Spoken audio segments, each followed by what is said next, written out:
ಇವತ್ತಿನ ದಿನ 1 ಕಪ್ ಆಗುವಷ್ಟು ಅಕ್ಕಿ ಮತ್ತು 2 ಥರದ ಬೇಳೆ ಇದ್ದರೆ ಸಾಕು. ಸೂಪರ್ ಟೇಸ್ಟಿಯಾಗಿರುವಂಥ ಒಂದು ಹೆಲ್ತಿ ಬ್ರೇಕ್‌ಫಾಸ್ಟ್ ಮಾಡೋದು ತೋರಿಸ್ತಾ ಇದ್ದೀನಿ. ಇದನ್ನು ಡಿನ್ನರ್‌ಗೂ ಕೂಡ ಮಾಡ್ಕೋಬೋದು, ಮಧ್ಯಾಹ್ನ ಊಟಕ್ಕೂ ಕೂಡ ಮಾಡ್ಕೋಬೋದು.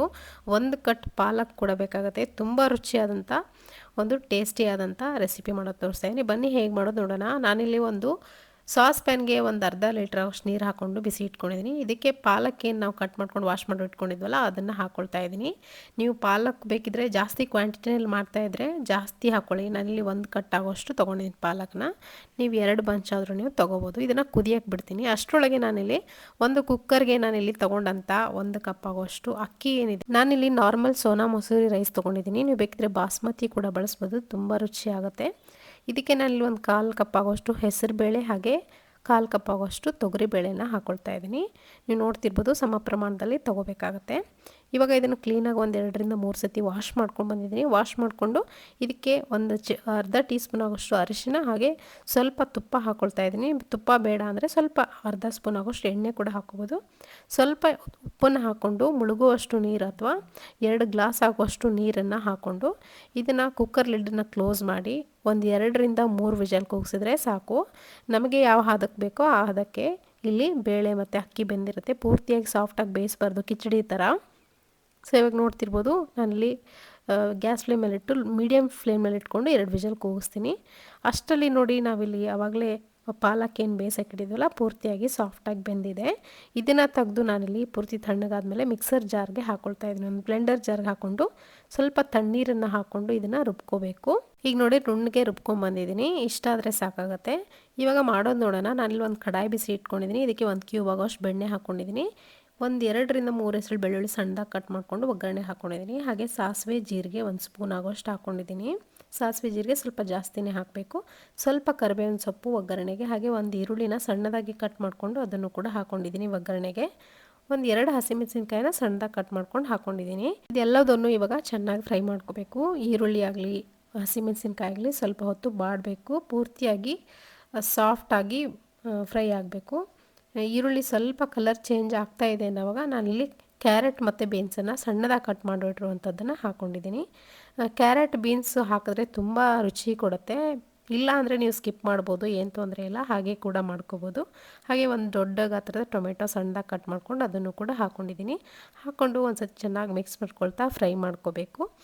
ಸಾಫ್ಟಾಗಿ ಬೇಯಬೇಕಂದ್ರೆ ಸ್ವಲ್ಪ ಉಪ್ಪನ್ನು ಸೇರಿಸ್ಕೊಳ್ತಾ ಇದ್ದೀನಿ. ಬೇಗ ಉಪ್ಪು ಸೇರಿಸ್ಕೊಂಡ್ರೆ ಬೇಗನೆ ಸಾಫ್ಟಾಗಿ ಬೇಯುತ್ತೆ. ಅರ್ಧ ಟೀ ಸ್ಪೂನ್ ಆಗೋಷ್ಟು ಅರಿಶಿನ ಪುಡಿ ಕೂಡ ಹಾಕ್ಕೊಂಡಿದ್ದೀನಿ.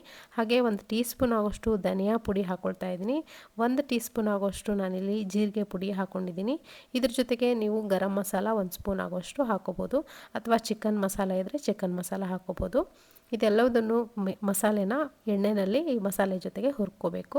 ಸ್ವಲ್ಪ ಹೊತ್ತು ಹಸಿ ವಾಸನೆ ಹೋಗೋರು ಹುರ್ಕೊಂಡಾದ್ಮೇಲೆ ರುಬ್ಬಿದಂಥ ಪಾಲಕ್ ಪೇಸ್ಟನ್ನು ಹಾಕ್ಕೊಳ್ತಾ ಇದ್ದೀನಿ. ನೋಡ್ತಿರ್ಬೋದು ಈ ಥರ ಪಾಲಕ್ಕನ್ನು ಹಾಕ್ಕೊಂಡು ಇದನ್ನು ಕೂಡ ಅಷ್ಟೇ, ಅದು ಪೂರ್ತಿಯಾಗಿ ಸಾಫ್ಟಾಗಿ ಬೆಂದಿರುತ್ತೆ ಅಷ್ಟೇ, ಹಸಿ ವಾಸನೆ ಎಲ್ಲ ಹೋಗಿರಲ್ಲ. ಪೂರ್ತಿ ಹಸಿ ಸ್ಮೆಲ್ಲೆಲ್ಲ ಹೋಗೋವರೆಗೂ ಚೆನ್ನಾಗಿ ಕುದಿಸ್ಕೋಬೇಕು. ಒಂದು 2ರಿಂದ 3 ಕುದಿ ಕುದಿಸ್ಬೇಕು ಈ ಮಸಾಲೆ ಎಲ್ಲ ಮಿಕ್ಸ್ ಮಾಡ್ಕೊತ. ಇವಾಗ ಮತ್ತೆ ನಾನಿಲ್ಲಿ ನೀರು ಸೇರಿಸ್ಕೊತಾ ಇದ್ದೀನಿ. ನೀರು ಮತ್ತೆ ಅರ್ಧ ಜಾರ್ ಆಗೋಷ್ಟು ನೀರು ಸೇರಿಸ್ಕೊಂಡಿದ್ದೀನಿ. ಎಷ್ಟು ಬೇಕೋ ಅಷ್ಟು ನೋಡ್ಕೊಂಡು ನೀರನ್ನು ಹೆಚ್ಚಿಸ್ಕೋಬೋದು. ಇದನ್ನು ಕುದಿಯಕ್ಕೆ ಬಿಡ್ತೀನಿ ಮುಚ್ಚಳ ಮುಚ್ಚಿ. ಅಷ್ಟರಲ್ಲಿ ನಾವು ಕುಕ್ಕರಲ್ಲಿ 3 ವಿಷಲ್ ಕೂಗಿಸ್ಕೊಂಡಿದ್ದೀನಿ. ನೋಡ್ತಿರ್ಬೋದು ನಮ್ಗೆ ಯಾವ ಹದಕ್ಕೆ ಬೇಕೋ ಆ ಹದಕ್ಕೆ ಬೆಂದಿದೆ. ಪೂರ್ತಿ ಸಾಫ್ಟಾಗೂ ಬೆಂದಿಲ್ಲ, ಪೂರ್ತಿ ಗಟ್ಟಿಯಾಗೂ ಬೆಂದಿಲ್ಲ. ಇವಾಗ ನೋಡ್ತಿರ್ಬೋದು ಈ ಥರ ರೈಸ್ ಕಾಣಿಸ್ಬೇಕು ನಮಗೆ. ನೀವು ಇದನ್ನು ಬಾಸ್ಮತಿ ರೈಸಿಂದ ಮಾಡಿಕೊಂಡ್ರೆ ಇನ್ನೂ ರುಚಿ ಕೊಡುತ್ತೆ. ತುಂಬ ಘಮ ಘಮ ಅಂತ ರೆಡಿ ಆಗುತ್ತೆ ಈ ಕಿಚಡಿ, ತುಂಬ ರುಚಿಯಾಗುತ್ತೆ. ಇವಾಗ ಇಷ್ಟು ಸಾಕು. ಇದನ್ನು ಚೆನ್ನಾಗಿ ಮಿಕ್ಸ್ ಮಾಡ್ಕೊಂಡಿದ್ದೀನಿ. ಇವಾಗ ಆವಾಗಲೇ ಕುದಿಯಕ್ಕೆ ಇಟ್ಟಿದ್ನಲ್ಲ ಮಸಾಲೆ, ಅದನ್ನು ತೆಗೆದು ಒಂದು ಸತಿ ಮಿಕ್ಸ್ ಮಾಡ್ಕೊತೀನಿ. ನೀರೆಲ್ಲ ಹೋಗಿರುತ್ತೆ, ಚೆನ್ನಾಗಿ ಬೆಂದಿರುತ್ತೆ. ಮೇಲ್ಗಡೆ ನಾವು ಹಾಕಿರುವಂಥ ಎಣ್ಣೆ ಕೂಡ ಬಿಟ್ಕೊಂಡಿರುತ್ತೆ. ಈ ಟೈಮಲ್ಲಿ ನಿಮಗೆ ಮತ್ತೆ ನೀರು ಬೇಕು ಅಂತ ಅನಿಸಿದ್ರೆ ನೀರು ಹಾಕ್ಕೋಬೇಕಾಗತ್ತೆ. ಯಾಕಂದರೆ ಈ ಮಸಾಲೆ ಏನಿದೆ ನೋಡಿ ಪೂರ್ತಿ ತೆಳುವಾಗಿರಬೇಕು. ನಾವು ಅವಾಗ ಬೇಳೆ ಮತ್ತು ಅಕ್ಕಿ ಎಲ್ಲ ಬೇಯಿಸಿಟ್ಟಿದ್ವಲ್ಲ ಅದನ್ನು ಹಾಕ್ಕೊಂಡಾದ್ಮೇಲೆ ಇದು ಪೂರ್ತಿಯಾಗಿ ತೆಳುವಾಗಬೇಕು. ಅದಕ್ಕಾಗಿ ನೀರನ್ನು ಸೇರಿಸ್ಕೋಬೇಕು ಮೊದಲೇ ಎಷ್ಟು ಬೇಕಷ್ಟು. ಇವಾಗ ಬೇಯಿಸ್ಕೊಂಡಂಥ ಬೇಳೆ ಅಕ್ಕಿನ ಹಾಕ್ಕೊಳ್ತಾ ಇದ್ದೀನಿ. ನೀವು ನೋಡ್ತಿರ್ಬೋದು ಪೂರ್ತಿಯಾಗಿ ಹಾಕ್ಕೊಂಡು ಒಂದು ಸತಿ ಮಿಕ್ಸ್ ಮಾಡ್ಕೋಬೇಕು.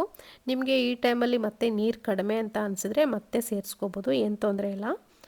ಹಾಕ್ಕೊಂಡು ಒಂದು ಸತಿ ಚೆನ್ನಾಗಿ ಮಿಕ್ಸ್ ಮಾಡ್ಕೋಬೇಕು ಅಕ್ಕಿ ಬೇಳೆ ಜೊತೆಗೆ ಮಸಾಲೆನ. ತುಂಬ ರುಚಿ ಕೊಡುತ್ತೆ. ಈ ಪಾಲಕ್ ಕಿಚಡಿ ಅಂತೂ ನೀವು ಪಂಜಾಬೀಸ್ ಹೋಟೆಲಲ್ಲಿ ನೀವು ಇದನ್ನೇನಾದ್ರು ಟೇಸ್ಟ್ ಮಾಡಿದರೆ ನಿಮಗೆ ಗೊತ್ತಿರುತ್ತೆ ಇದರ ರುಚಿ ಏನಂಥೇಳಿ. ಹೋಟೆಲಲ್ಲಿ ಟೇಸ್ಟ್ ಮಾಡಿಲ್ಲ ಅಂದರೆ ಖಂಡಿತವಾಗ್ಲೂ ಇದನ್ನು ನೀವೇನು ನೋಡ್ತಿದ್ದೀರಾ ವಿಡಿಯೋ ನೋಡಿ ಮನೆಯಲ್ಲಿ ಮಾಡ್ಕೊಂಡು ನೋಡಿ, ತುಂಬ ರುಚಿಯಾಗಿರುತ್ತೆ. ಪದೇ ಪದೇ ಇದನ್ನೇ ಮಾಡ್ಕೊಳ್ತೀರಾ. ಬೆಳಗ್ಗೆ ಬ್ರೇಕ್ಫಾಸ್ಟ್ಗಾಗಿರ್ಬೋದು, ಮಧ್ಯಾಹ್ನ ಊಟಕ್ಕಾಗಿರ್ಬೋದು, ಅಥವಾ ರಾತ್ರಿ ಊಟಕ್ಕಂತೂ ತುಂಬ ಒಳ್ಳೆಯದು. ಹೊಟ್ಟೆಗೂ ಕೂಡ ಒಳ್ಳೆಯದು, ತುಂಬ ಫಿಲ್ಲಿಂಗ್ ಆಗಿರುತ್ತೆ. ಪಾಲಕ್ ಕೂಡ ಒಳ್ಳೆಯದಲ್ಲ ಹೆಲ್ತ್ಗೆ. ಅದಕ್ಕಾಗಿ ಒಂದು ಸತಿ ಮಾಡ್ಕೊಳ್ಳಿ ನೋಡಾದಮೇಲೆ. ಇವಾಗ ರುಚಿಗೆ ಬೇಕಾದಷ್ಟು ಮತ್ತೆ ಉಪ್ಪನ್ನು ಸೇರಿಸ್ಕೊತಾ ಇದ್ದೀನಿ. ನೋಡಿಕೊಂಡು ಉಪ್ಪನ್ನು ಸೇರಿಸ್ಕೊಳ್ಳಿ, ಹೆಚ್ಚು ಕಡಿಮೆ ಮಾಡ್ಕೋಬೇಕು. ಇವಾಗ ಇದಕ್ಕೆ ನಾನಿಲ್ಲಿ ಒಂದು ಅರ್ಧ ಟೀ ಸ್ಪೂನ್ ಆಗೋಷ್ಟು ಚಿಕನ್ ಮಸಾಲ ಹಾಕ್ಕೊತಿದ್ದೀನಿ ಮೇಲ್ಗಡೆ. ರುಚಿ ಕೊಡುತ್ತೆ ಚಿಕನ್ ಮಸಾಲ ಹಾಕೋದ್ರಿಂದ. ಗರಂ ಮಸಾಲ ಹಾಕಿದ್ರೆ ಸ್ಕಿಪ್ ಮಾಡ್ಕೊಳ್ಳಿ, ನಾನು ಗರಂ ಮಸಾಲನೂ ಹಾಕ್ಕೊಂಡಿದ್ದೀನಿ. ಹಾಗೆ ಇಲ್ಲಿ ಮೇಲ್ಗಡೆ ಮತ್ತೆ ಇಲ್ಲಿ ಚಿಕನ್ ಮಸಾಲ ಕೂಡ ಹಾಕ್ಕೊಂಡಿದ್ದೀನಿ. ಒಂದು ಅರ್ಧ ಟೀ ಸ್ಪೂನ್ ಆಗೋಷ್ಟು ಹಾಕಿದ್ರೆ ಸಾಕಾಗುತ್ತೆ. ಇವಾಗ ನೋಡಿ ಕಲರು ಚೇಂಜ್ ಆಗ್ತಾ ಬರುತ್ತೆ ಕುದೀತಾ ಕುದೀತಾ. ಈಗ ಮುಚ್ಚಿ ಬಿಟ್ಟರೆ ಒಂದು 5 ನಿಮಿಷ ಮತ್ತೆ ಪೂರ್ತಿಯಾಗಿ ಕಲರ್ ಚೇಂಜ್ ಆಗುತ್ತೆ. ತುಂಬ ಚೆನ್ನಾಗಿ ಹಿಡ್ಕೊಳ್ಳುತ್ತೆ ರೈಸ್ಗೆ. ಆ ಪಾಲಕ್ ಪೇಸ್ಟ್ ಏನಿರುತ್ತೆ ಚೆನ್ನಾಗಿ ಹಿಡ್ಕೊಳ್ಳುತ್ತೆ ಬೇಳೆ ರೈಸ್ಗೆ. ಇವಾಗ ಈ ಥರ ಕನ್ಸಿಸ್ಟೆನ್ಸಿ ಇರಬೇಕು, ತೆಳುವಾಗಿರ್ಬೇಕು ಕಿಚಡಿ. ಆವಾಗ ತಿನ್ನೋಕ್ಕೆ ಕೂಡ ತುಂಬ ರುಚಿ ಕೊಡುತ್ತೆ. ನೋಡಿ ಇಷ್ಟ ಆದರೆ ಸಾಕು. ಇವಾಗ ಇದು ರೆಡಿಯಾಗಿದೆ.